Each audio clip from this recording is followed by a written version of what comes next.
One of the leading causes of death is cancer, and the reason why these cancers are so hard to treat is because of these violent tumors that spread around patients of cancer's bodies. Even with all of our technological advancements, why haven't we found a way to cure these tumors? What makes it so difficult? But recently, nanotechnologists from Britain have found amazing ways to counter and kill these tumors, possibly curing cancer within our lifetime. And what these nanotechnologists have discovered are tumor-targeted nanomedicines.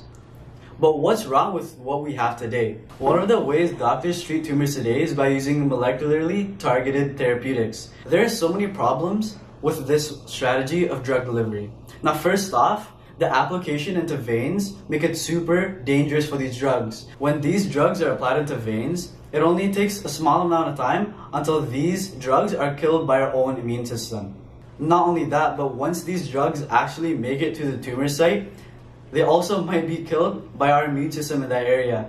And with these drugs' physiochemical properties, they can cause unnecessary reactions in our body, making it harder to cure these tumors. With all of this in consideration, there has to be a better way to treat these tumors.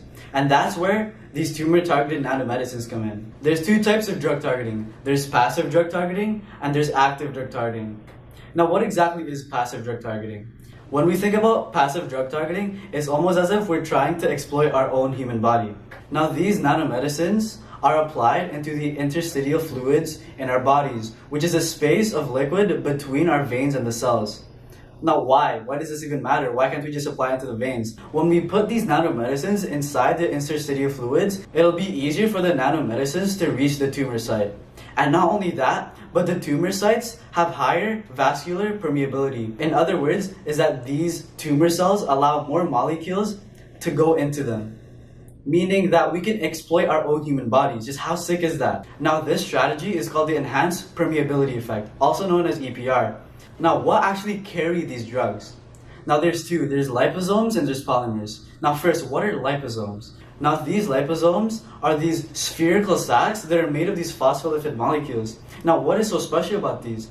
Now, these liposomes assemble themselves. They use self-assembly. Now, these liposomes contain hydrophilic heads and hydrophobic tails, making them attracted to each other, thus forming these liposomes that carry nutrients, and in this case would be the drugs. Now, some of the first clinically approved liposomes in the market are myosin and calyx. Now, these liposomes commonly carry nutrients called doxorubicin, and doxorubicin kills cancer and is treated in many leukemia cases. Now, what makes these liposomes so special? They use a strategy called stealth coding, and what this does is when they're coated with specific molecules, they're able to avoid our immune system, making it easier to reach the tumor cells. Now, it's been proven that myosin and calyx have a decreased elimination time and decreased area under the curve, meaning that these cells are able to survive longer within our interstitial fluids. And not only that, but calyx have been proven to literally kill these cancers much more efficiently than free doxorubicin agents. Okay, so liposomes are cool, they can kill tumor cells fast, and they can literally cure cancer patients. But how can we take this to another level? Polymers. Now, these polymers allow higher doses of these drugs to be implemented in our bodies. But how does it work? Also known as polymer therapeutics, these polymers with their characteristics are able to reduce toxicity levels when applied into ourselves. Now, this allows more drugs to be applied into our bodies without damaging our healthy cells. And this is super important. This means more drugs can go to our tumors and more drugs can be used to kill and completely eradicate these tumors from cancer patients.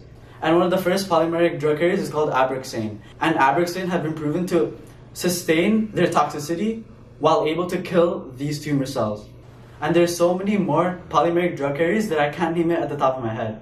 Okay, so that's passive drug targeting. Now, what exactly is active drug targeting? Now, active drug targeting uses ligands to mark these tumors and make it easier for our drugs to locate the tumor site. Now, these ligands such as CD20, CD25, and CD33 have been proven to act as homing missiles for these tumors. Now, the thing is with these active drug targeting options, it's not been clinically supported. There's only been 2 active drug targeting ligands approved in the market, which are PK2 and MCC465. Now, how these cells actually kill these tumors is by targeting the endothelial cells within our veins.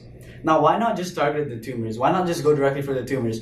Now, the thing is, with these active drug targeting delivery systems, it's harder for them to locate these tumors. Now, what they do is that they target the endothelial cells surrounding the tumors. This cuts oxygen and nutrients for these tumors, killing them in the long run. Okay, that was a lot to take in. But if you want to learn more about these tumor-targeted nanomedicines, I advise you to take a look at my article on my Medium page and connect with me on LinkedIn if you have any questions. Thank you.